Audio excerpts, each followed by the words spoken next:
Hello, everyone. Welcome to this episode of Yakking Live. Today we got a special guest, Adam Milstead, the prototype. Let's go. And Adam is a man of many talents.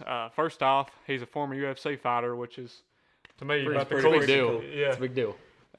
He's also a professional kayak angler, and he's also got his own YouTube channel, Str8 Yak'd, which we're going to talk about. Fighting out of Pittsburgh, Pennsylvania, Adam the Prototype Milstead. It's that homie that be killing everything from raps down to production, can't back down. I'm constructive and blacked out, get the duck and I lash out over nothing. I'm sick. I'm bugging, I need a doctor or something. My hands hot, throwing up in those hands pop, but I'm stumbling. My hands got destructive, I can't stop with a mumbling and nothing. The sock puppet, yeah, I'm.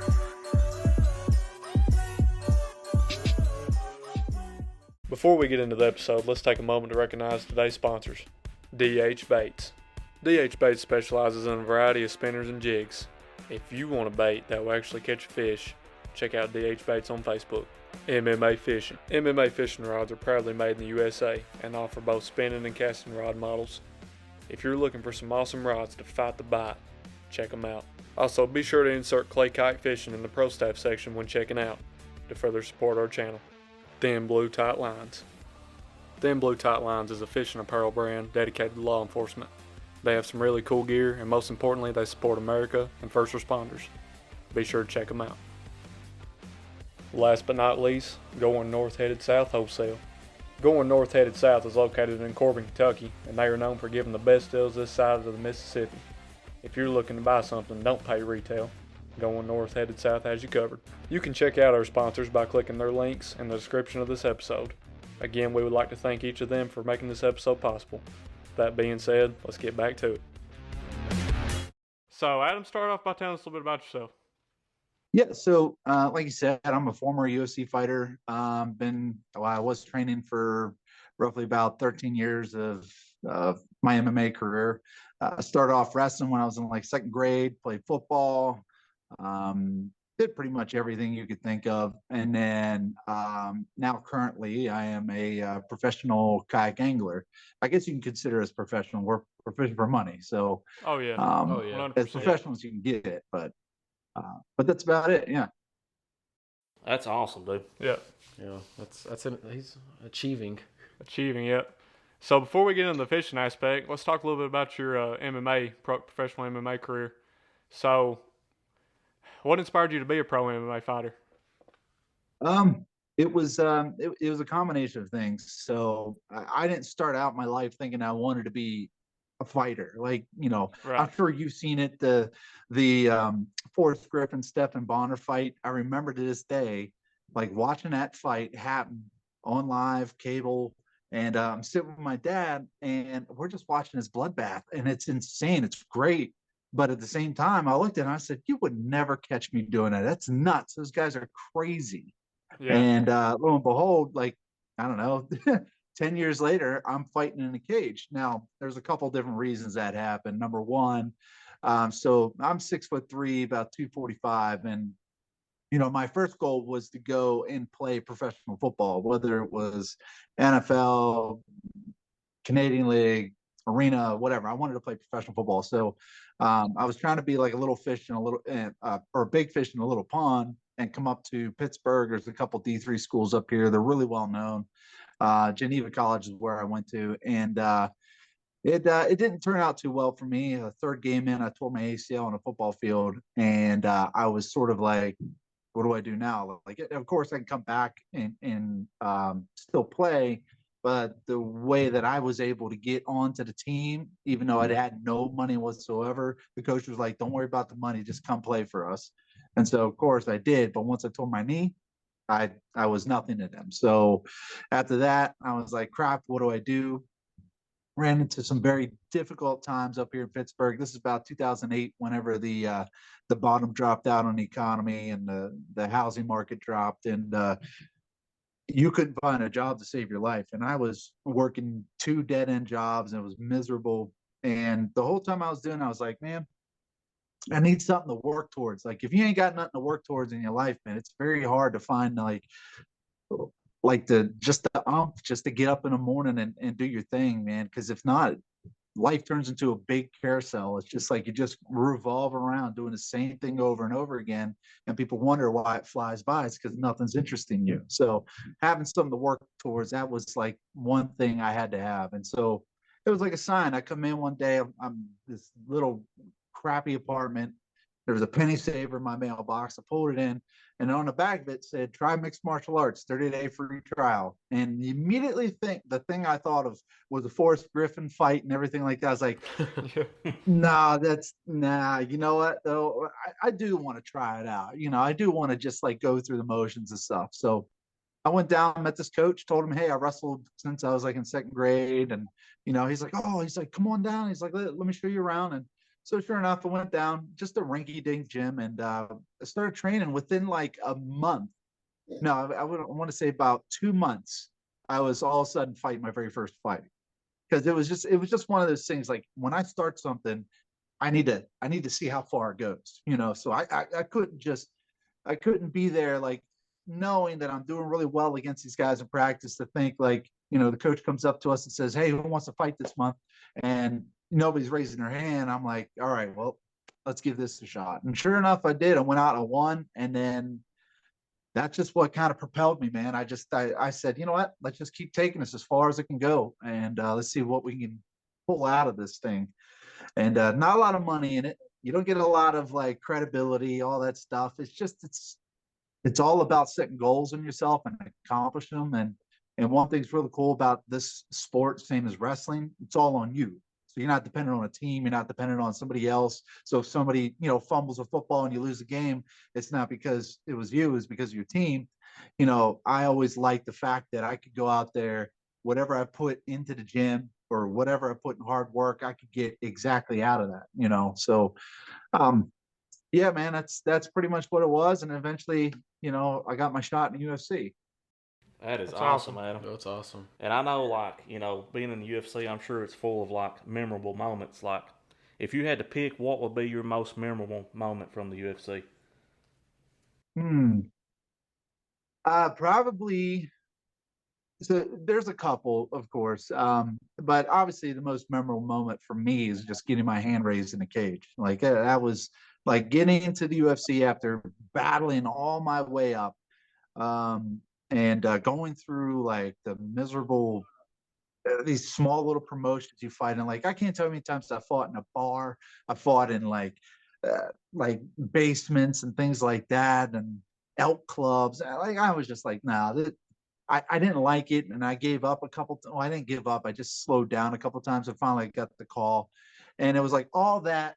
When I finally got my hand raised, it all sort of encompassed into like what it means to really work hard, find your passion, go out there and accomplish it. And you take all of that I went through for those 8 years before I got to the UFC, and most people will tell you it wasn't worth it, but when you get your hand raised in that cage, it's definitely worth it. So I fought Chris De La Rocha. It was a good fight. Dude had a hard head, wouldn't go down. But between that and then obviously just getting the opportunity to fight, like I got a call from the matchmaker for the UFC, and he hit me up and said, "Hey, I want to sign you a 4-fight deal." And I mean, your heart's pounding as soon as you feel that or you hear that. So those two are the ones that I remember the most. That is awesome. That's man. awesome, man. People don't realize like how dedicated you have to be to get to that stage. Oh, I yeah. mean, and that's what you realize when you do mixed martial arts. Like when you first start out, you get the dog crap beat out of you, and you just have to keep going every day until you're up in that obviously where you were at. It's what they call earning your due. A lot of people Exactly. A lot of people today, they're not patient, and it's kind of funny that we're talking about fishing and fighting. It could be anything in life. Like the most important thing is learning patience, and fishing is one of those things that's taught me to be patient. Wait for that opportunity. And a lot of people they're not patient. If they don't get it immediately, they immediately just stop and quit. And a part of that, you have to have a good group of guys that kind of push you and stuff and keep you coming back, because like you said, man, you take your licks and it sucks, man. I remember my first sparring session. I've never been hit in the face. I haven't even been in a fight before before I got into mixed martial arts. Like, I was a bigger guy, so no one really started things with me. And if they did, it just never really escalated anything. And so my first sparring session, I walk in within 10 seconds, I was put on my ass because some dude just threw a straight right and just like for some other reason, I was like, don't block this punch. Let me just take it. And I fell down and I got back up and then I realized, that wasn't that bad. Yeah. All right, let's keep going, and then one thing led to another. And yeah, you continue to earn your stripes. You continue to earn your due. You get beat up and you run through some injuries and you fight through them. And the whole point of it, man, is just you have to create your passion into a lifestyle. And that's what I did for me for mixed martial arts. I created it to the point where, it was all I thought about. It was like I would be at work and I'd be, YouTubing different techniques and things like that, watching guys do different, jujitsu techniques, different styles of striking, and I would just sit there and constantly watch it because what I enjoyed was like, hey, I get to make this my own. Like I can make my own style. I'm not. It's up to me. The bad thing about like boxing or Muay Thai or even wrestling, you sort of there isn't many styles mixed in with there. When you get mixed martial arts, you get it all encompassed together. And what's really cool about that is, man, you get to make your own style because it's like, okay, maybe I'm a wrestler, but I'm going to learn striking. I'm going to utilize my wrestling to better my striking and whatever. But yeah, again, it's just creating that lifestyle. It becomes real easy to basically deal with the pressures, deal with the pain and misery, everyday training, stuff like that, because it's something that you enjoy. It feels like you're empty if you're not doing it. Right. I remember watching one of your fights, man, and I don't know, I can't remember who it was you were fighting, but you all just absolutely were going in on each other, and there was blood everywhere.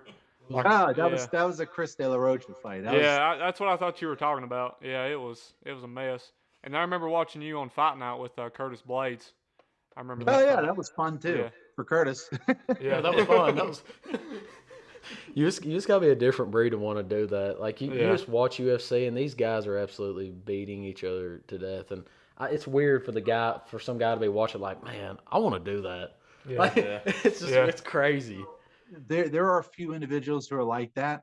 And so while I was training, like one of the things I to myself, my confidence, I know that I got really good at was coaching. So when I started training, I didn't have hardly any money. So my benefit to the gym was to help coach like youth programs and things like that. And eventually I got so good that I just started coaching like as the head coach. The one thing I noticed was I would always get guys, and every once in a while you'll find one, but I would get guys who were just like, oh man, I was watching this fight and these guys were beating the crap out of each other. Man, I was like, yeah, I got to get in here and try it, man. They get in and they train for about 3 months. They're like, this sucks. I was like, yeah, this is, it's not what you see on TV. Of course, everybody wants that. No, I'll tell you something, like the crowd, the arena, everything like that, it encompasses it all. Like if it's just you in a gym with like a few lights on and you're with one other dude and you're hitting each other and going at it and stuff like that, not a lot of guys like that because there's no audience, there's nobody like cheering them on and stuff. And so these guys think that they're immediately going to come in and just understand what it takes to be able to do what those guys do, like beat each other up. So like with the Chris De La Rocha fight, both of us were seasoned sort of fighters, and we knew exactly what it was meant for us to be in the UFC, which was put on a show, and of course win. You got to win, but at the same time, if you feel confident enough to be able to go out there and go toe to toe with somebody and have the upper hand, then absolutely. And if that guy thinks the same thing, then you get these crazy battles that, like with Chris, man, he's such a good guy. We're actually friends now, but he's such a good guy. He has this hard head. Like it's so hard to knock him out. Like, I mean, my knuckle is like, it's hard to see, but I mean, it's so raised up, and that's directly from hitting him in the head so many times. This knuckle should be should be right there. but it's a little low now because it broke.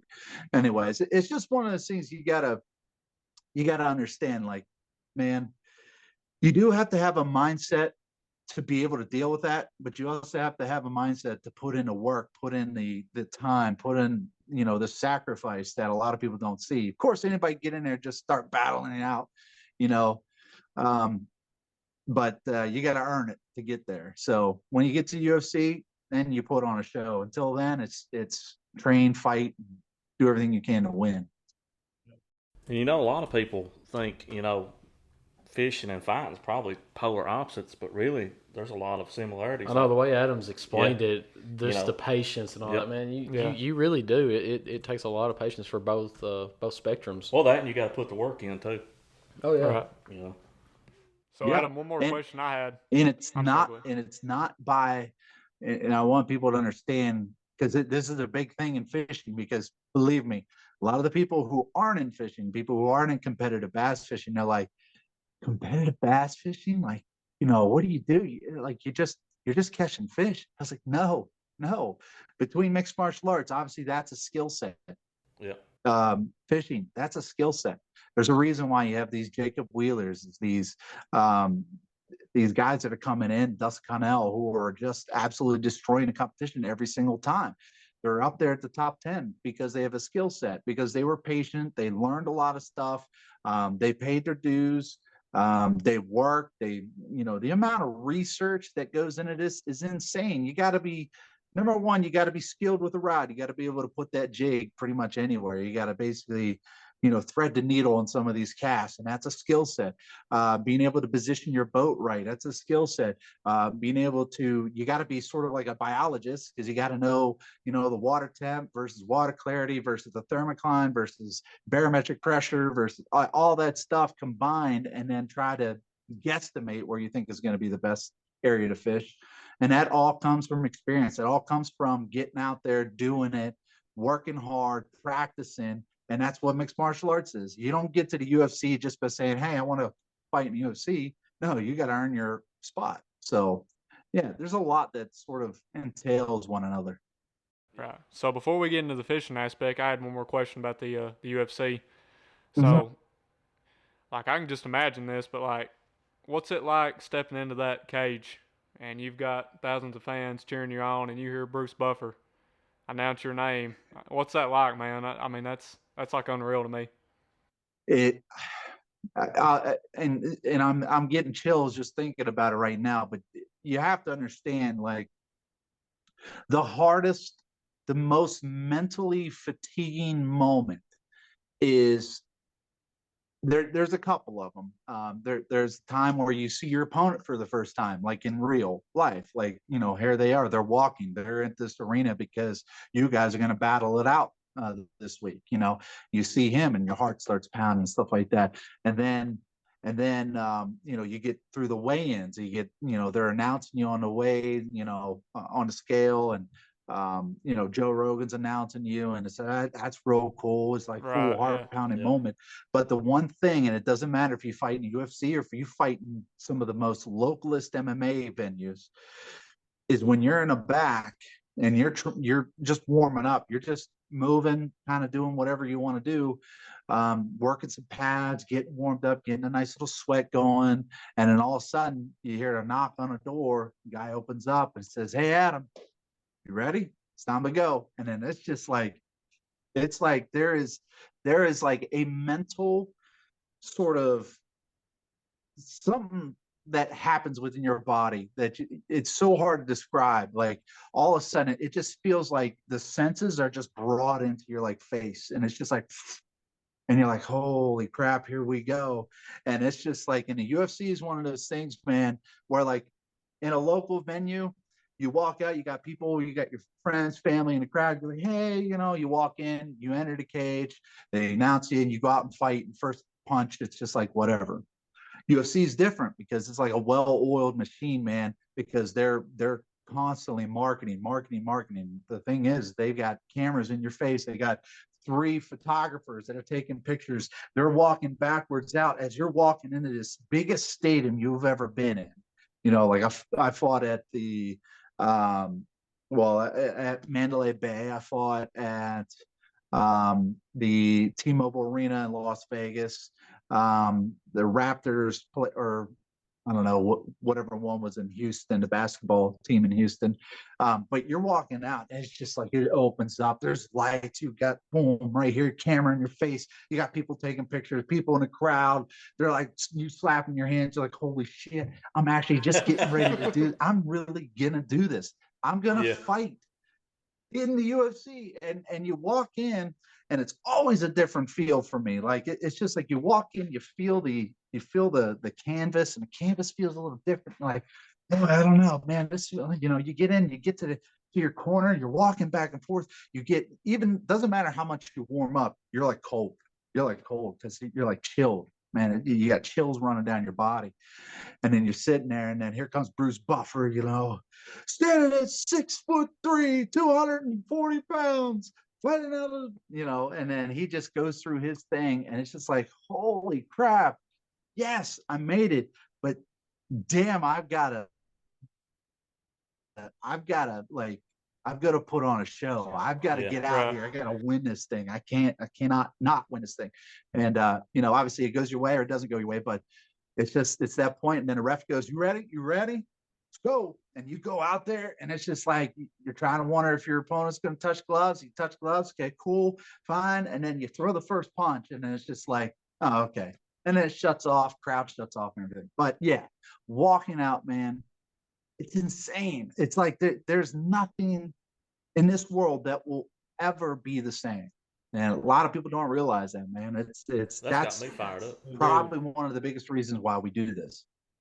I will, and I'm not even gonna say maybe. I will never be in the UFC. First off, but just that little experience that you just said, I honestly feel like I'm ready to go to the UFC. I'm fired up. Like he is. Adam has fired me up. God, I'm about to get up and knock Nate out right now. Like that. It was, Dana White, and I agree with him on this. Dana White said it perfectly. He said the UFC is not a career; it's an opportunity, and that's basically what it was. And you have to look at it that way. Like career people who fight on a career basis, when they're done, which is generally around my age, like 35 or so, they don't have many skill sets beyond that. They're either going to go into the gym and start training other people and coach, which most of them do that, or they try to start working jobs, because honestly, you don't make enough money. You could be a career seasoned fighter, what they call career fighters, and go out there and fight. But the issue is like, you're not making a ton of money. If you think about it, a lot of people don't realize this. The government immediately takes 20% of your earnings. Okay. Then you got to pay your manager, which is anywhere from 10 to 20%. Then you got to pay your coaches, which is generally around 10%. So 50% of your money is immediately gone by the time you walk into that cage. And a lot of people don't realize that. Yeah, you can do a lot of tax stuff and write-offs and things, but beyond it all, there isn't any money in it unless you get to the point where you can create opportunities in it. So the thing about it is, you get into fighting, you build a name, you build sort of an image of yourself, and then you move on from fighting. And because of that, just like where we are today, you guys talking to me, I had this opportunity because I fought in UFC, and I probably wouldn't have it if I didn't. Sad sort of thing. But beyond that, that's how it is. And a lot of people don't realize it. So yeah, man, fighting's different. You got to love it if you want to do it. You got to be a little screwed up in the head too. That's awesome, man. So kind of getting out of the MMA more into fishing. What inspired you to start fishing?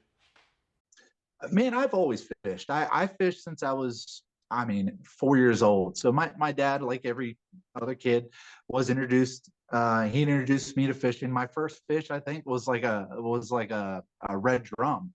I used to fish Chesapeake Bay. That's where I grew up. I grew up very poor, so I didn't have a lot of stuff to myself. Like I didn't have like boats, I didn't have kayaks and things like that. So we would always just bank fish and saltwater fished up until the point where I started watching, Bill Dance. I started watching Jimmy Houston. I started watching, all these guys and these shows on, like, kids would watch Saturday morning cartoons. I would watch Bill Dance Saturday morning, and I would get in this mindset that, hey, that looks really cool, because normally, like, saltwater fishing, it's go out and throw out a bait on the bottom and hope you get lucky. But bass fishing was kind of cool, because it was like, I'm taking an artificial bait, putting in front of a face of a fish, and hoping he eats it. And then I got to base it off of, well, what time of the year is it? Is it pre-spawn, post-spawn? Is it, what type of location is it? And so that caused me to want to get more into like freshwater fishing. And so got into bass fishing when I was younger. The whole kayak thing was always still in the back of my head. I had a friend of ours who's an older guy, on the beach. We would go out and go striper fishing, and he had kayaks. He had these Wilderness Pongo kayaks, and we would go and just take them out. And I was like maybe 10 at the time, and I'd just go and I just set that rod in my lap, and I would just paddle beyond the breakers, paddle past the crab pots with like a Rapala jerk bait, Yeah. and I would catch stripers that way. And that's where I really started getting a love for kayak fishing. And then fast forward, when I'm starting to make my way into mixed martial arts and stuff like that, I kept the love for fishing, because they went hand in hand. But between mixed martial arts, man, it was miserable going 6 days a week to the gym, working, 10, 12 hours a day on the pipeline, getting done doing that, going to train till 10 o'clock, 11 o'clock at night, getting 4 hours of sleep, going up and doing it all over again. It was miserable. And so fishing offered sort of a break, sort of like a break in that monotony of beating yourself up all the time and being absolutely miserable, And so I stayed with it. And then one of the times that I sort of gave up a little bit on the dream of being in UFC, I decided to help open up the very first Field and Stream store. Dick's ended up trying to put out their outdoor, their version of their outdoor shop. But anyways, I helped open it up and started working there. And I was trying to sell a kayak to a guy who was well versed in kayak fishing. And he said, "Hey, you do kayak fishing?" I was like, "Yeah." He's like, "Well, I'm starting up a tournament series. It's called, Kayak Anglers. It's pretty well known here in the Western Pennsylvania area. We've got about 7 different chapters now." And so I went out and did it. Didn't catch a fish, but absolutely had a blast in the tournament. And I was like, I want to stay with this, So I went and I got a decent sit on top kayak and started paddling. But at the same time, at that time I was still going through mixed martial arts and everything. And so that always took precedence. But beyond that, like, man, I've fished since I was a young kid, and I'll fish till the day I die. Absolutely. Heck yeah. That's awesome. So the question I was just thinking about, Adam, is you said you fished around did you say Chesapeake Bay area? Yeah. Yep. So I'm not really familiar with that part, especially the area where you grew up. What's like, I guess I could say your favorite lake or body of water to fish there? I'm guessing it would probably be that one, but For the Chesapeake Bay? yeah, that, or I guess just overall, like your fishing adventure. Like, what was your favorite place to fish? Man, I told my wife this. If I just randomly died one day, go ahead, cremate me and put my ashes in the Susquehanna River. I don't know if you guys have ever fished it or heard of it. The Susquehanna River in Pennsylvania throughout, and it eventually leads out to the Chesapeake Bay. It's by far one of the most awesome fishing experiences. Just think about taking or having an opportunity to catch 4 or 5 pound smallmouth out of a river that's no less than, I don't know, 3 feet deep. So Wow. what happens is you're going up against these bass who are sitting in the current their entire lives, and they're getting so strong. Like a 14-inch smallmouth will pull just as hard as a 20-inch Lake Erie smallmouth. Oh yeah, So definitely. it's really cool. It's a cool way to fish too, because granted, in Pennsylvania we don't have a ton of lakes to fish, but the rivers we fish a ton, and that requires a lot of strategic sort of, I don't know, carpooling, I guess. You have to have a guy set up at one point, another guy set up this point, and you float on down. But while you're floating, you have to do nothing. You don't have to you just go wherever the water takes you, man. And Right. you're just out there and you're fishing. You find a good spot, you power pole down, and you just catch these giant, beautiful smallmouth out of like real shallow water. And man, watching them hit like a whopper plopper on a surface or a wake bait is just it's there is some serious passion for me in that. And you'll see a lot of my videos have been on a Susquehanna because it's Right. fun, man. It's such a cool experience. I don't know about you guys, but like catching a 4 and 5 pound smallmouth is like what dreams are made of. Yeah, to me. that's Oh yeah. it's a huge smallmouth. That would be great. I bet that's like So you seeing guys- Jaws come up out of the water. What's that? I said I bet that's like seeing Jaws come up out of the water. You said like you catch them on top water.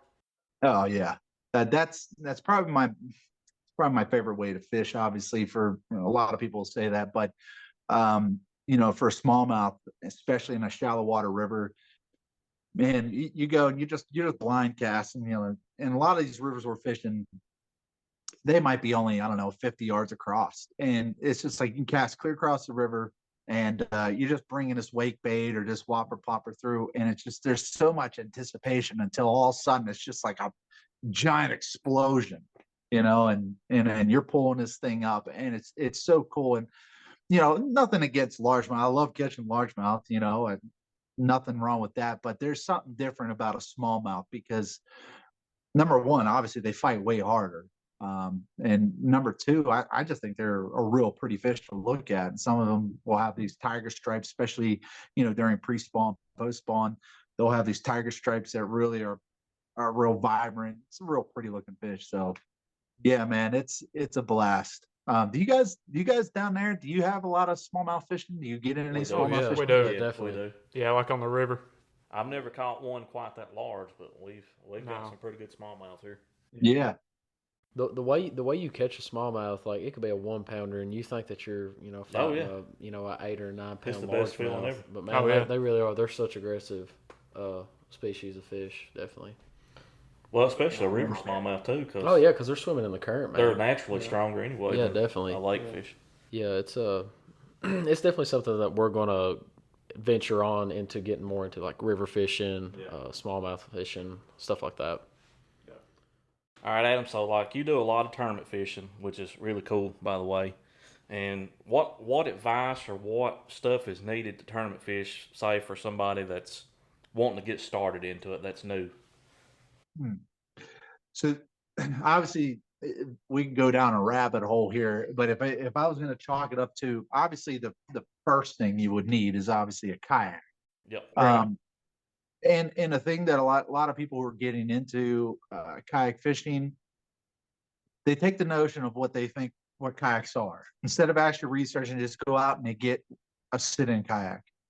You're going to be in a world of hurt if you get in a sit-in kayak right off the bat. So number one, get yourself a sit-on-top kayak. It's stable. It's going to be able to hold more gear. You're going to be more comfortable. Number two, and probably the second most important, and generally this sort of goes hand in hand with your kayak, is getting a seat that is like a legit seat, not a seat that is like a cloth seat. Believe me, when I first started getting to kayak fishing, there was a lot of guys, newer guys, who were coming in, and they were in those like pre-molded plastic polyethylene seats with like a I don't know, a cloth back. It was miserable. And I remember fishing because a couple of my first kayaks were like that. I would have to get out like every hour and a half to stretch my legs because it was bad. My ass was cramping up. It was miserable. So I said, and then when I got into a kayak that had a seat that was basically like a lawn chair or something, I was able to fish all day. If you could fish comfortably, you could fish all day and have no problem. So Yeah, good sit on comfort goes a top long way. kayak. Yeah, good sit on top kayak, good seat. And then the other thing I would say was probably like a good storage crate or something. Something's going to keep all your baits, all your stuff sort of like in one spot. Because if not, you get these guys are throwing a bunch of boxes and stuff in here. And if you're like me, a lot of times your boat at the end of a tournament looks like your tackle box exploded because you're out there junk fishing, you're trying every little thing, doesn't work. having a spot where you can put all your stuff is absolute key. And then obviously PFD when we're talking about safety and stuff like that too. But Yeah, 100%. So what kind of kayak do you currently use? currently, I use a Native Titan. I have both the 12 and the 13.5. The 13.5 just came out this year for 2023. So Native Titan or Native Watercraft brought in their big boat back again. So I'm paddling that this year for the first time, and I'm actually in the process. This is gonna look horrible. I don't know if you guys don't mind the mess. You can see what I'm doing right now. Oh wow. Yeah, I'm Yep. organizing, but here's the Native Titan. This is what I'm Oh yeah. That's pretty gonna be dope. paddling right now. And of course, I got a lot of stuff. I just put live scope on. Got my Garmin Echo Maps 9-inch screen. Yeah.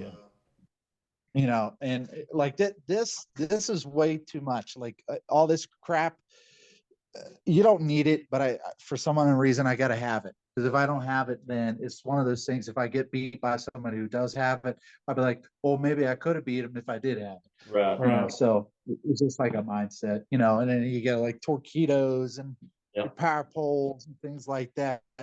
Like, if you want my advice for any kayak fishing person who's trying to get into kayak fishing, keep it simple. Don't do what I went. I'm ruined. I went down a rabbit hole. I got caught up with thinking I need every little gadget known to man to, basically help my fishing. And of course, you have your tools, you get better at using them, and of course, they're going to benefit you. But there's guys in these higher level tournaments who are out there just paddling. They don't even have pedals. They're just out there paddling around with no electronics, nothing, and they're doing really well. Like Drew Gregory is the guy that comes to mind with that. And he goes out there, he paddles around, gets some of these smaller places a lot of people can't get to, and just destroys the competition. So you don't really need anything special. But the Native Titan 13.5, that's my boat this year. I'm excited because it's probably one of the most stable kayaks in the industry. I'm not kidding you. I could stand on a gunnel on one side, like stand on it, and it's not going to flip. So Yeah. I've always been a fan of native stuff. Like there was a dude here in Clay County that had the Propel Titan or whatever, and it was sweet. It was pedal drive. Yeah. I loved it. Bougie. So I'd assume that the Native's probably been your favorite kayak as well that you've ever owned. yeah, it's been the most.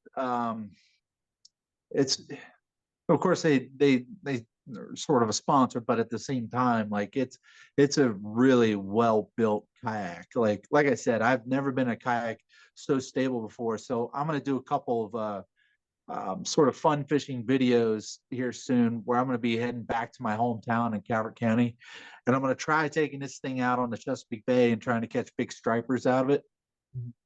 These big ocean run stripers, and so I'm going to do that. And normally, other kayaks I probably wouldn't do that because Chesapeake Bay can get pretty nasty. But yeah, I'm going to take this thing out there and have a good time. Jackson's are the other ones. I used to use Jackson's a lot, and I still do here and there. Like I like their Kuza. I will always have their boat, because I got their Kuza is up there on a rack, because it's one of those just grab and go sort of kayaks that if you just want to do a shallow water float, you could just take that thing out, put it in, and have no problem. So, but Jackson's a good brand too. I know you mentioned a good tackle crate, and a cool little fact is a year or so ago, I actually watched your video on the Yak Gadget crate, the review that you did. Yeah. And I thought that was a cool little video when I watched it. I actually got that same Yak Gadget crate out there right now. Oh, that's awesome. Yep. Funny thing. Yep. I got right here. I still use it, man. Yep, that's it. Yeah. So Yeah, Gadget's a good yeah, one. I love this thing. I customize it a little bit. I put these Burley Pro organizers so I can store some of my like fishing line that I would normally use for leaders. Like scent, stuff like that. I put my pliers in there. Got it on this side too, but like I said, I'm still in the process of organizing everything. I'm heading to Stanley Cooper this week. Well, next week, I guess, for the Hobie Bass Open. So kind of excited. It'll be my first tournament of the year, and it's a doozy. I mean, Stanley Cooper, we're gonna go down and paddle with the Gators, and yeah, try to catch some big pre-spawners. Absolutely. Yeah. That's awesome, man. You've got a lot of cool videos out, Adam. I've actually watched almost every one of them, and one of my favorite is kind of the tackle tip video that talks about the quicksand. Yeah. Like what? Oh yeah. Like what inspired you to like make a video? Because that's kind of off the cuff for a fishing channel. I really appreciate that. I didn't think that got a lot of engagement. Not a lot of people really like viewed that or whatever. And, you know, the reason, and this is getting into a little bit of my sort of motivational thing here, but the reason why I made it, that was right after I had a miserable tournament. We got a tough lake up here that we fish. It's called Pontoon Reservoir, and it borders between Ohio and PA. And this lake it's one of those hit or miss lakes, but for me, it's a miss lake. So I go out there and I fish, man, and it's like it must be like they flooded this thing over an Indian burial ground, and it doesn't work with who I am or something. And honestly, like I go out there and I just have the hardest time. Like things just break down on me, you know. And it's a part of that mindset that we all have in life, and I still go through it to this day. I'm not perfect at it, but you know, it's really easy to get in this mindset where, you know, you hear the phrase, when it rains it pours. And a lot of that comes from people who are, when one thing bad happens where like it affects you pretty negatively, and or it maybe took you out of something that you loved for a little bit, and after that what happens is you start noticing more of the negative. And then one of the worst things we can all say to ourselves is, yep, that's what I get, or I deserve that. You know, like whenever something bad happens, to just basically beat yourself up, because all it does is it continues to sort of reassure your assessment of yourself on how you deserve all the crap that happens in life. A lot of people don't realize that if you do that, you will, if you think about it, if you consciously talk bad about yourself, communicate bad yourself, look at all the negative, you are going to attract more. And a lot of people don't realize that. That's a law of attraction. A lot of people don't realize that too.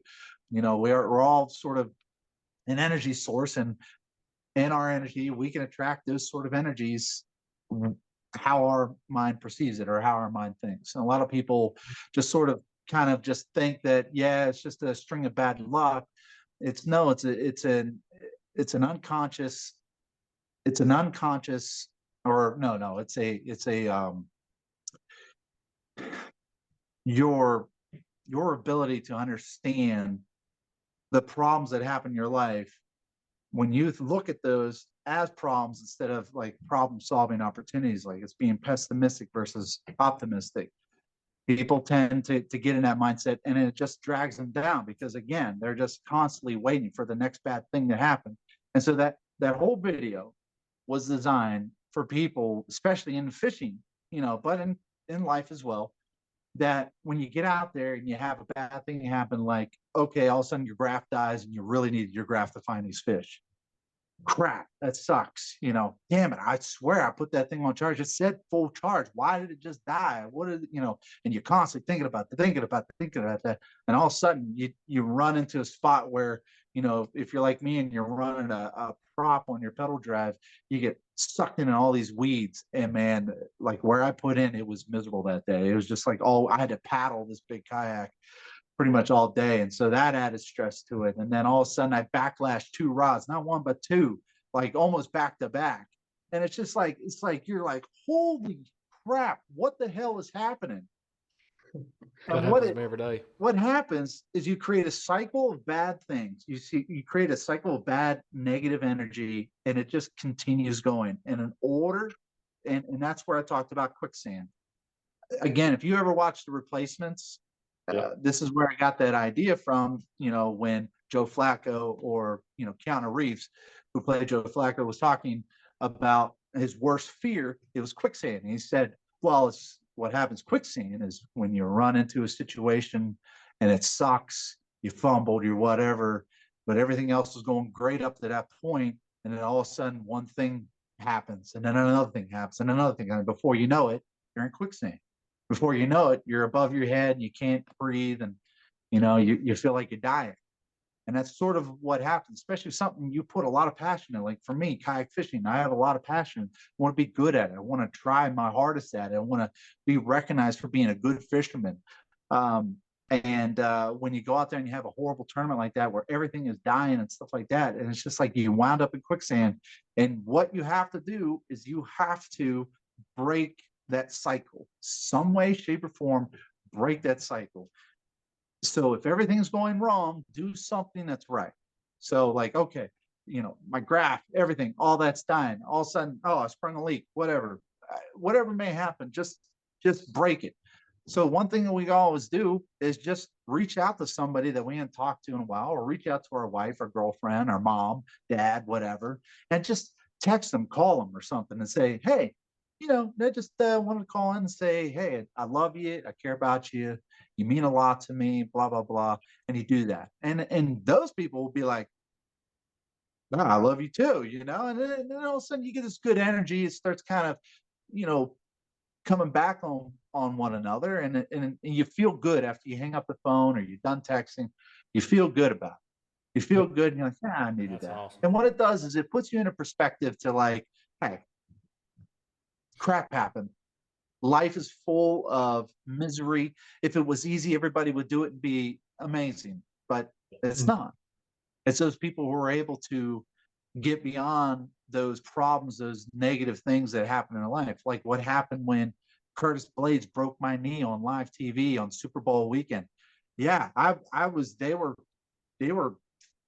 ramping me up to be the next big heavyweight star, and they put me up against freaking Curtis Blades, who's a D1 wrestler who was 50 pounds heavier than I was, broke my knee. But never once did I ever think that that's it, I'm done. I kept pushing through, and I had to keep looking at the positive things. Like, hey, I'm still in the UFC. They still want me. They still want me to be here. And I sort of fell on to all of my support system. They're the ones that kind of pulled me out of some dark areas and things like that whenever I was going through that. And it made you realize that if you were to notice more of the positive by creating action into positive, by doing something is right, that you can break that sort of mentality that, hey, you deserve this. You're miserable. You're a piece of crap. And, this is why this always happens to you. People say this to themselves all the damn time. And the hardest part about that is you'll get to the point where you believe that. And when you believe it, it'll start presenting itself more in your life. So breaking that cycle, getting out of that quicksand you have to break that cycle in order to get out of the quicksand. So that's the whole reason why I made that up. That's awesome. That's man. a good word. That's got me fired up, man. That was some I'm about to cry. words. That really, for real, like, dang. That was a good That was word. awesome, man. But yeah, we liked that quicksand video, and another video I kind of liked, it was a more recent video, was the freshwater drum video, which I know you do a lot of drum videos. Yeah. And I don't know about you guys, but I've actually never caught a drum. I've never Not caught one a drum. quite that big ever. No. So tell us a little bit about that, man. Like, what's it like catching a drum? So I've caught them in the past, and it's just something like you just, a lot of people call them trash fish or junk fish. And, I grew up fishing in Maryland on the Chesapeake Bay, and we would catch the red drum, which are obviously like one of the biggest, probably most popular game fish in the world. The freshwater drum themselves are they're pretty much like that. They fight just as hard. But for some unknown reason, and I said this about the video, like I got a little worried because you would expect a fish that big to fight hard. Right. I don't know if you know, I was catching them on 6-pound test fluorocarbon. Like that was my leader, 6-pound test from Suffolk. And I was like, I was fishing for a smallmouth. I was fishing for, I didn't even care if they were dinks. I just wanted to catch smallmouth. I didn't catch one. But these drum just kept kept hitting, man. And what was really cool was like, I got done the video and I put it out. My one buddy, who's really well versed in kayak fishing and a lot of the records in Pennsylvania, if not the world. And he told me, he's like, "Hey man, do you think that was probably close to the state record?" And I looked at the state record, and it was I think the state record in PA is 19 pounds, 4 ounces or something like that. I was like, I bet you that thing would break the state record in pre-spawn, like when these fish get filled up with eggs, or Yeah. they're starting to feed real heavy. Because I was like early November, late October, and it was pretty cold. We had a bunch of cold spells, so partly because that area too is not that great. We had a lot of this crap, this acid mine runoff here in PA that really screws things up. But yeah, man, that was fun. I was like, it was just one of those things. You know what? Going back to that quicksand thing, I could have said, I had that one little opportunity. I don't know if you've heard them, they're screaming up there, but I got twin boys, and they're running around like crazy. My poor wife has got to take care of them. A lot of times when I go fishing. So when I'm not fishing, I've got to be here because I got to help her.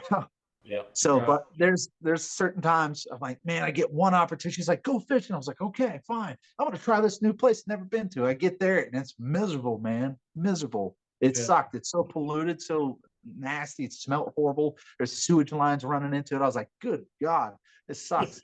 But I kept this mindset. It was like, hey, I got the opportunity to fish. I'm gonna fish it. And then number two, I'm gonna throw this Ned. I don't know, everything eats a Ned. And that's when I hit that one fish, and I was just like, let's see if there's more.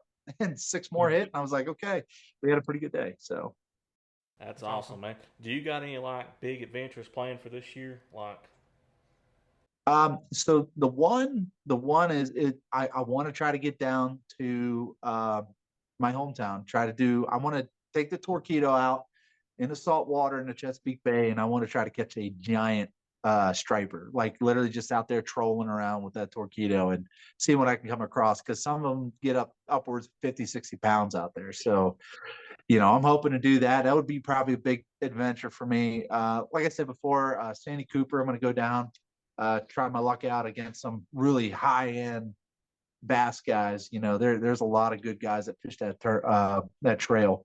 And then beyond that, I'm still kicking around the idea of getting up to Wisconsin and fishing the La Crosse area on the what river is that? I can't remember. But anyways, up in Wisconsin and fishing that. But that's basically about it. I'll still do my local stuff. There's a lot of stuff I haven't put out yet. A lot of little areas that I like to get to that are just fun to watch. yeah, that is cool. It's awesome, man. So, kind of wrapping up a little bit, where can our viewers view your content? Oh man, just type in at Adam Milstead. You'll get to my sort of personal channels and stuff like that. Instagram, Facebook, Twitter, YouTube, and then at Str8 Yak'd. If you go, it's STR number 8_YAKD. Go there and check it out. I've got a lot of YouTube videos on, and then I got an Instagram. It's doing pretty well, and generally it's just sort of that's more of my just straight up kayak fishing channel. So I'll be doing some stuff. I think this year. So I'm a big duck hunter too. I love duck hunting, and so I'm going to try some kayak duck hunting videos, which is pretty cool because we use kayak a lot for duck hunting. But yeah, man. So yeah, you guys hit me up there and all that good stuff. And we'll post all that in the link this video. Yeah, we'll have all that linked down in the description below. You can go check out his YouTube channel, check out his videos, check him out on Instagram. And Adam, you got anything else you want to talk about, man? No, well, first off, I got to thank guys like you, man. It's you guys, believe it or not, no matter how small or how big you are, you guys help us, Right. try to achieve a dream. These podcasts and things we do, it's fun because number one, we get a chance to meet some brand new guys who have the same passions, and you get to this point where you sort of create the support system for one another. But at the same time, like, it's just fun. This whole thing that you guys are doing, man, you're putting out content that is going to get more people into kayak fishing, which is primarily the whole reason why a lot of us are in fishing to begin with. It's like any hunter will tell you, get these guys into hunting, because it's them that's going to basically be the environmentalists of the world. Like, we're the ones that are going to advocate for better waterways, better conservation areas and things like that. If it wasn't for us, everything would have a Starbucks or a parking mall on it. I agree. I agree totally. So That's true. You guys doing your thing, man. It's great, and I appreciate you guys having me on. Super excited, and looking forward to maybe doing this again. Oh yeah, it's been an honor having you on here, dude. It really has, man. You got a good perspective on fishing, the outdoors, and really just life in general. So yeah. I really do appreciate you, man. Yeah, appreciate you guys. Thank you, man. And until next time. Go. Guys, awesome. You can check out our other episodes of Yakking Live. We'll have that link down below as well. We got some pretty cool people on here.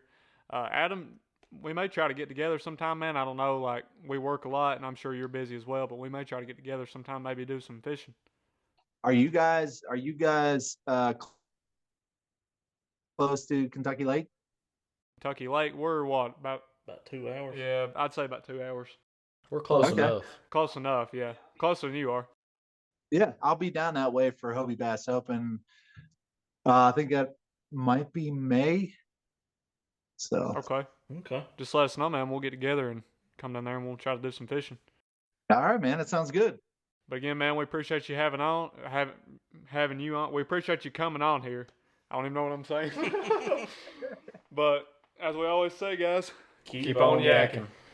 Tune in next time for Yakking Live. It's available on YouTube, Apple Podcast, and more, wherever you go to find your favorite podcast. Play kayak fishing, like their Facebook page, and stay updated on what's happening. And as always, they say, keep on yakking.